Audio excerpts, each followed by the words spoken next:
Hello बच्चों, कैसे हैं आप सब लोग। बच्चों स्टार्ट करते हैं आज एक new lesson, class 7th English reader lesson 2 और नेम है इसका रानी दुर्गावती। तो आपने इस लेसन की वर्ड मीनिंग कंप्लीट कर लिया था। आज हम लोग इसकी रीडिंग करेंगे 2 पार्ट में। तो ये फर्स्ट पार्ट है। स्टार्ट करते हैं। ओपन कर लीजिए अपनी टेक्स्ट बुक स्मार्ट इंग्लिश और शुरू करते हैं second lesson. In the heart of the Deccan plateau, first line देखिए। In the heart of the Deccan plateau, दक्षिण पठार के हृदय में, दिल में या बीचों बीच, there was a small kingdom, एक छोटा सा राज्य था। क्या नाम था बच्चों? नेम्ड गोंडवाना, जिसका नाम था Gondwana. Where a brave and tough Rajput tribe prospered under the rule of Raja Dalpat Shah, जहाँ पर एक बहादुर और बड़े ही सख्त राजपूत जो समुदाय था, ट्राइब था, वो प्रॉस्पर्ड हुए थे, यानी कि समृद्ध हुए थे वो अंडर द रूल ऑफ, किसके शासनकाल में, किसके शासन में? राजा दलपत शाह, राजा दलपत शाह के शासन में। A warrior of great renowned, जो कि एक बहुत ही महान योद्धा थे, महान और विख्यात योद्धा थे, ऐसे कह सकते हैं। His wife was Rani Durgavati, उनकी पत्नी का नाम क्या था बच्चों? Durgavati. Herself the daughter of a great Rajput chief, जो कि स्वयं एक राजपूत चीफ की डॉटर थी। She was a woman of remarkable bravery devoted to her kingdom and its people. वह जो थी वो क्या थी बच्चों? रिमार्केबल ब्रेवरी, वुमेन ऑफ, वो एक विलक्षण साहस की स्त्री थी जो डिवोटेड थी, समर्पित थी टू हर किंगडम, अपने राज्य के लिए, एंड इट्स पीपल, और अपने राज्य के लोगों के लिए। Gondwana was an independent kingdom and the Rajput king had never bowed down to any foreign ruler. Gondwana जो था वो एक इंडिपेंडेंट किंगडम था, यानी कि स्वतंत्र राज्य था। एंड और द राजपूत किंग, और राजपूत राजा ने, हैड नेवर बाउड डाउन, कभी किसी के सामने सर नहीं झुकाया था, टू एनी फॉरेन रूलर, किसी भी विदेशी शासक के सामने। तो बच्चों ये पैराग्राफ समझ में आया यहाँ तक? Very good. तो बच्चों समझ में आया यहाँ तक? और चलिए नेक्स्ट लाइंस देखते हैं। अनफॉर्चुनेटली, अनफॉर्चुनेटली, दुर्भाग्यवश, king Dalpat Shah died young, जो किंग दलपत शाह थे वो युवावस्था में ही उनकी मृत्यु हो गई, उनकी डेथ हो गई। ओके, लिविंग, छोड़ गए वो किसको? Durgavati, a young widow, and with her only son Veer Narayan, और वो अपनी युवा पत्नी को विडो, विधवा छोड़ गए, और अपने एक पुत्र वीर नारायण को भी।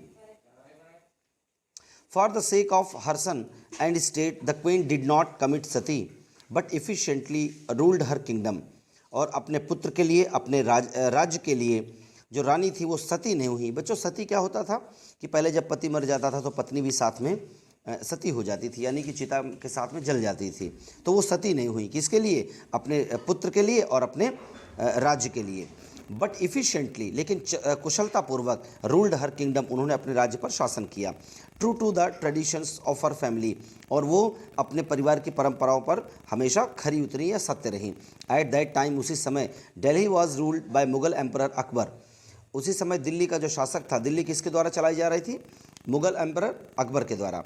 Who was then launching his campaigns of conquest and additions, जिसने अपना अभियान शुरू कर दिया था कॉन्क्वेस्ट, विजय का, और एडिशंस, शामिल करने का, जोड़ने का, बढ़ाने का। The independent kingdom of Gondwana with its women ruler did not escape his attention, और जो इंडिपेंडेंट किंगडम था गोंडवाना, उस वुमेन रूलर के साथ, महिला शासक के साथ, did not escape his attention, वो उसके ध्यान से बच नहीं पाया, यानी कि उसका ध्यान वहाँ तक पहुँच गया। नेक्स्ट लाइन देखिए बच्चों। हिज जनरल असफ खान, और उसका जो जनरल था वो कौन था बच्चों? Asaf Khan. Was no less ambitious and he too set his heart on conquering Gondwana, वो भी बहुत महत्वाकांक्षी था, अत्यधिक महत्वाकांक्षी था, और उसने अपना पूरा ध्यान कहाँ लगा दिया? कॉन्क्वायरिंग गोंडवाना, गोंडवाना को जीतने में। The news of the impending Mughal, देखो बच्चों सेकंड लाइन, सेकंड पैराग्राफ है ये, 9 number page. The news of the impending, impending मतलब नज़दीक आने की जो खबर थी मुगल की, मुगल इन्वेजन, मुगल आक्रमण की, रीच्ड द कैपिटल गढ़ and spread like wild fire through out the city, वो कैपिटल राजधानी गढ़ पहुंची और पूरे शहर में आग की तरह फैल गई। The peaceful Rajput citizens duly armed, जो पीसफुल राजपूत सिटीजन थे, जो शांतिपूर्वक रहते थे, वो भी डुली यानी कि पूर्ण रूप से, आर्म्ड यानी कि बच्चों अस्त्र शस्त्र धारण कर लेना, they had never expected to hear of such an invasion, उन्होंने ऐसे कभी इन्वेजन के बारे में कभी कोई कल्पना नहीं की थी, सुना नहीं था। They were hopeless to defy the Mughals, वो डिफाई यानी कि चुनौती देना, बड़े वो होपलेस थे मुगल्स को डिफाई करने के लिए, चुनौती देने के लिए। येट फिर भी Rani Durgavati and her people were not thinking of submitting without a fight, लेकिन रानी दुर्गावती और उसके लोगों ने ये बिल्कुल नहीं सोच रहे थे, क्या सबमिटिंग यानी कि सरेंडर करने के लिए, विदाउट अ फाइट बिना एक युद्ध के, यानी कि बच्चों वो युद्ध लड़ना चाहते थे, वो ऐसे अपने आप को सरेंडर नहीं करना चाहते थे। What ever the consequences might be, परिणाम कुछ भी हो सकते थे। She would strike a blow at the Mughals, वो जरूर एक बार हमला करेंगी। Put her trust in the bravery of her people, और अपने लोगों के प्रति वो अपनी वीरता को दिखाएंगी, वो ये उनकी प्लानिंग थी पूरी बच्चों। Okay,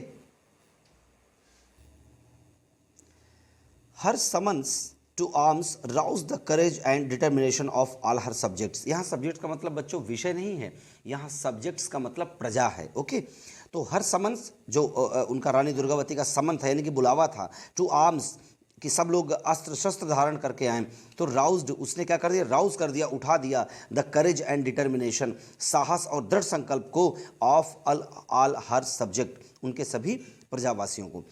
every adult who could fight, प्रत्येक युवा जो लड़ सकता था, आंसर्ड उसने उत्तर दिया, हिज कंट्रीज कॉल, अपने देश की पुकार का। And in a short time the little city was able to put a fully equipped army in the field, और बहुत ही कम समय में वो छोटा सा शहर बिल्कुल फुली इक्विप्ड आर्मी यानी कि अस्त्रों से सुसज्जित एक सेना बन गया इन द फील्ड, मैदान में। Even the women and children displayed the greatest enthusiasm, यहाँ तक कि स्त्रियों ने और बच्चों ने भी डिस्प्लेड प्रदर्शित किया द ग्रेटेस्ट यानी कि सबसे महान इंथ्यूजियाज्म, उत्साह। The Rani led her army and awaited the Mughals, Rani ने स्वयं अपनी आर्मी को लीड किया यानी कि उसका नेतृत्व किया, एंड अवेटेड द मुगल्स, और किसका अवेट किया बच्चों, मुगल्स का इंतजार किया। All of them now had a single idea, उन सभी के पास सिर्फ एक ही विचार था, वो क्या था, एंड दैट वाज, और वह था, टू रिपेल, क्या करना, रोकना या बाहर करना, the unjustified attack upon their homes and liberties, कि जो उनके घरों के ऊपर, जो उनकी स्वतंत्रता के ऊपर एक अनजस्टिफाइड अन्यायपूर्ण तरीके का जो आक्रमण कर रहे हैं, उसको रिपेल करना है, दूर करना है। Every man was thirsting to prove his bravery, प्रत्येक व्यक्ति थर्स्टिंग, प्यासा था अपनी वीरता को प्रदर्शित करने के लिए। Asaf Khan who was leading the expedition against the city expected the little country ruled by a woman to be taken very easily without striking even a blow, और जो बच्चों अगेंस्ट जो एनिमी थी, एनिमी जो आर्मी थी, उसका जो लीडर था वो कौन था, असफ खान था। तो Asaf Khan who was leading the expedition against the city, जो शहर के अगेंस्ट उस एक्सपेडिशन को लीड कर रहा था, उसने एक्सपेक्ट किया कि वो लिटिल कंट्री है, रूल्ड बाय अ वुमेन, एक स्त्री के द्वारा शासित की जा रही है, to be taken very easily, जो कि बड़ी आसानी से अपने अंडर में आ जाएगी, without striking even a blow, बिना आक्रमण किए हुए। टू हिज सरप्राइज, लेकिन उसका तो उसे आश्चर्य तब हुआ, the city offered a stern resistance, जब उस शहर ने उसे ऑफर किया, स्टर्न मतलब सख्त, कठोर, रेजिस्टेंस प्रतिरोध, यानी कि बच्चों जब हम किसी चीज़ के खिलाफ जाते हैं तो स्टर्न रेजिस्टेंस का मतलब एक सख्त प्रतिरोध। He had brought with him only a small force, वह अपने साथ एक छोटी सी सेना लाया था, एंड और ही रियलाइज्ड, उसने महसूस किया, दैट कि it was not strong enough to win the city, कि ये जो मेरी छोटी सी सेना है ये इस छोटे से शहर को जीतने के लिए पर्याप्त नहीं है। He asked for forces from Delhi and in the mean time send a messenger to the palace to ask an interview with the Rani, और उसने क्या किया, और अधिक सेना को मंगाया दिल्ली से, एंड और इन द मीन टाइम, उसी समय सेंड भेजा, क्या, अ मैसेंजर, एक दूत भेजा, मैसेंजर जो संदेश लेके जाता है बच्चों, टू द पैलेस में यानी कि महल में, to ask for an interview with the Rani, Rani के साथ एक इंटरव्यू के लिए उसने एक मैसेंजर भेजा अपना। यहाँ तक आ गया बच्चों समझ में, very good. When this was granted, जब इसकी परमिशन दी गई मैसेंजर को, messenger bowed to her respectfully and said, ये बच्चों जो बाउंड लिखा है वो बाउड है, BOWED, बाउड यानी कि झुका, टू हर, रानी के सामने, रिस्पेक्टफुली एंड सेड, बड़े सम्मान के साथ रानी के सामने झुका और कहा, ओ नोबल क्वीन, हे श्रेष्ठ रानी, आई कम फ्रॉम असफ खान, मैं असफ खान की तरफ से आया हूँ। द वायस राय एक पदवी होती थी, एक पोस्ट होती थी उस समय। तो the viceroy of the great Mughal emperor Akbar, जो ग्रेट मुगल एम्परर अकबर हैं उनके वायस राय असफ खान की तरफ से मैं आया हूँ। We do not want to fight war with you, हम आपके साथ युद्ध नहीं लड़ना चाहते।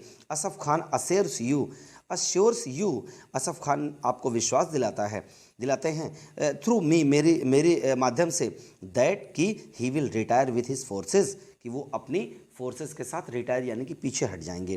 Provided you consign your son, आपको क्या प्रोवाइड करते हुए, आपका पुत्र, किस लिए, to the care of our august emperor and acknowledge Mughal supremacy, कि आप क्या करें कि आप हमारे ऑगस्ट एम्परर की सुप्रीमेसी, मुगल सुप्रीमेसी को एक्सेप्ट कर लें और अपने राज की देखरेख करें। इसके लिए हम आपसे युद्ध नहीं करेंगे, आप हमारी जो सुप्रीमेसी है, जो श्रेष्ठता है, उसको आप स्वीकार कर लीजिए। Before he had finished his speech, इससे पहले कि वह अपनी स्पीच, अपनी बात समाप्त कर पाता, Durgavati filled with rage, Durgavati Rani जो थी वो फिल्ड विद रेज, क्रोधित हो गई, क्रोध से आग बबूला हो गई। रोज फ्रॉम हर सीट, अपनी सीट से उठी, स्ट्रेच्ड आउट हर राइट हैंड, अपना दाहिना हाथ आगे किया, एंड प्राउडली रिप्लाइड, और बड़े गर्व के साथ उत्तर दिया। और क्या कहती हैं, let not your viceroy think that we can terrified by the mere might of his soldiers, let not your viceroy think, कि अपने वायसराय को ये मत सोचने दो, दैट कि वी कैन बी टेरिफाइड, कि हम डर सकते हैं, बाय द मेयर माइट, एक छोटी सी शक्ति के द्वारा, ऑफ हिज सोल्जर्स, उसके सैनिकों की, टेल हिम, उनको बताओ, that we do not care to boast in words but long to meet him in yonder plains, उससे कहो कि हम शब्दों में अपना बखान नहीं करते, डींग नहीं मारते, बोस्ट यानी कि बड़ाई करना, to boast in words, but long यानी कि तीव्र इच्छा है हमारी, टू मीट, मिलने की, हिम, उससे, इन योंडर प्लेन्स यानी कि युद्ध के मैदान में। Let the event decide, let the event decide, event मतलब कार्यक्रम को, डिसाइड निर्णय करने दो, whatever, whether we are to be independent और to accept the supremacy of your sovereign, कि हम इंडिपेंडेंट रहते हैं या फिर आपके सॉवरेन यानी कि आपके राजा की सुप्रीमेसी को एक्सेप्ट करते हैं, ये तो इवेंट ही डिसाइड करेगा। इवेंट कौन सा था बच्चों, युद्ध, उस युद्ध से ही पता लगेगा। With these words she sent the messenger away, और इन शब्दों के साथ उसने मैसेंजर को बाहर भेज दिया, जाने दिया। तो बच्चों ये था हमारा फर्स्ट पार्ट, और हम लोग नेक्स्ट पार्ट के लिए आप लोग वेट करो, जल्दी ही नेक्स्ट पार्ट भी आपके सामने होगा। ओके बच्चों, थैंक यू।